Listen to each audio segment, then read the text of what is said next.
उत्तरकाशी सुरंग दुर्घटना स्थल पर बचाव अभियान लगातार जारी है। बता दें कि 5 दिनों से 40 मजदूर जो है वो टनल के अंदर फंसे हुए हैं और बचाव अभियान पर केंद्रीय मंत्री वीके सिंह ने कहा कि हमारी प्राथमिकता है कि फंसे हुए लोग सुरक्षित रहें और उन्हें जल्द से जल्द बाहर निकाल लिया जाए। उसके लिए हर तरह के प्रयास किए जा रहे हैं। हमारी कोशिश ये है कि बचाव कार्य 2-3 दिन में पूरा हो जाए।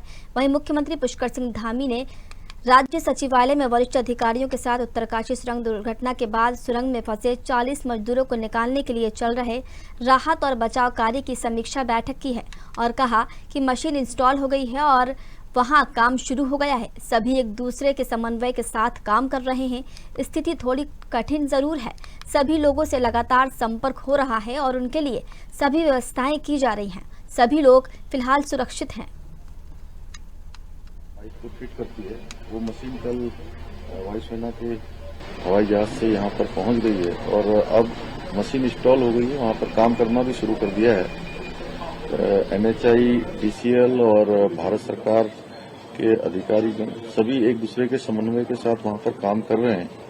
थोड़ा स्थिति वहाँ की कठिन है, लेकिन बहुत जल्द जो है उस पर पूरा ड्रिल हो जाएगा। जो अत्याधुनिक मशीन आई है, अभी मुझे बताया गया कि लगभग 5-7 मीटर उन्होंने ड्रिल भी कर लिया है अभी तक, और हर घंटे में वो 5 मीटर से 10 मीटर के बीच ड्रिल करेगी। तो जल्दी से जल्दी अगर सब चीजें ठीक रहीं तो हम उन सभी को जो हमारे भाई उसके अंदर हैं उन सभी को निकाल पाएंगे। अभी भारत सरकार के मंत्री जी भी, माननीय वीके सिंह जी भी वहां पहुंच गए हैं, अन्य टीम भी पहुंची है। राज्य सरकार की तरफ से उन जो एजेंसियां काम कर रही हैं या तकनीकी विशेषज्ञ हैं, हर प्रकार का सहयोग देने के लिए हमने पहले से ही सभी को कहा है। हमारे मुख्य सचिव, अन्य लोग उनके सभी के संपर्क में, क्योंकि तकनीकी चीजें उन्हीं को करनी है।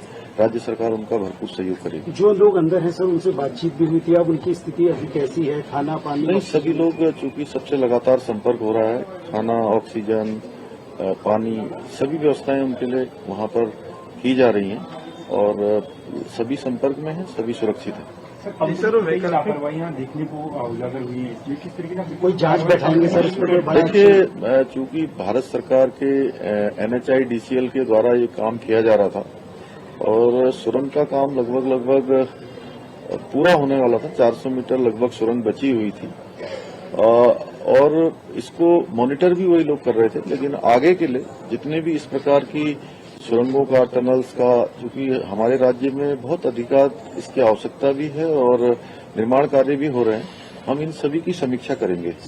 और इनकी समीक्षा के साथ साथ चूंकि पहले हम सभी शहरों की बेयरिंग कैपेसिटी का भी अध्ययन कर रहे हैं, वो भी आकलन कर रहे हैं और इसके साथ ये भी करेंगे। प्रधानमंत्री जी से 2-3 बार आपकी बात हो गई सर, उन्होंने क्या किया है?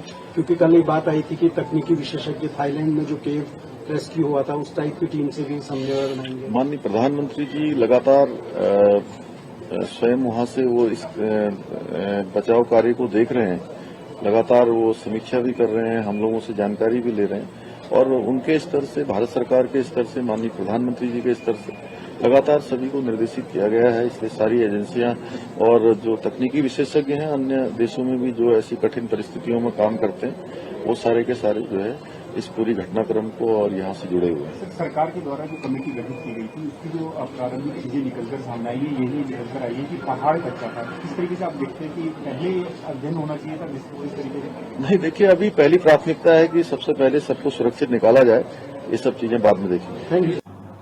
किसी कारण से कुछ हिस्सा गिरा है और हमारे लोग उसके और दूसरी तरफ जो हिस्सा है तकरीबन 2 किलोमीटर का, उसके बीच में, और इस 2 किलोमीटर के हिस्से में लाइट भी है, पानी भी है, हम खाना भी भेज रहे हैं और उनसे बात भी कर रहे हैं।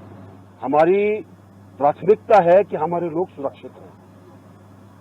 हमारी प्राथमिकता है कि हम उनको जल्दी से जल्दी निकालें और उसके लिए सब तरह के प्रयास किए जा रहे हैं। इसके अंदर हमारे माननीय प्रधानमंत्री जी से लेकर, हमारे सड़क परिवहन मंत्री जी से लेकर, हमारे मुख्यमंत्री जी से लेकर जितनी भी एजेंसीज हैं, सबके सब इस कार्य के अंदर लगे हुए हैं और सबका हमको बहुत अच्छा सहयोग और समर्थन मिला।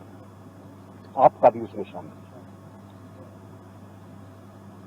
ये रेस्क्यू का काम शुरू हुआ था और उसके लिए जो हमने मशीन एक जिसकी ज़रूरत थी, क्योंकि हमने देखा शुरू के अंदर जो रेस्क्यू शुरू हुई उसके अंदर हिस्सा कुछ गिरने लगा, इसलिए हमको लगा कि हमको उसको डिस्टर्ब नहीं करना चाहिए, नहीं तो और खतरा बढ़ सकता है।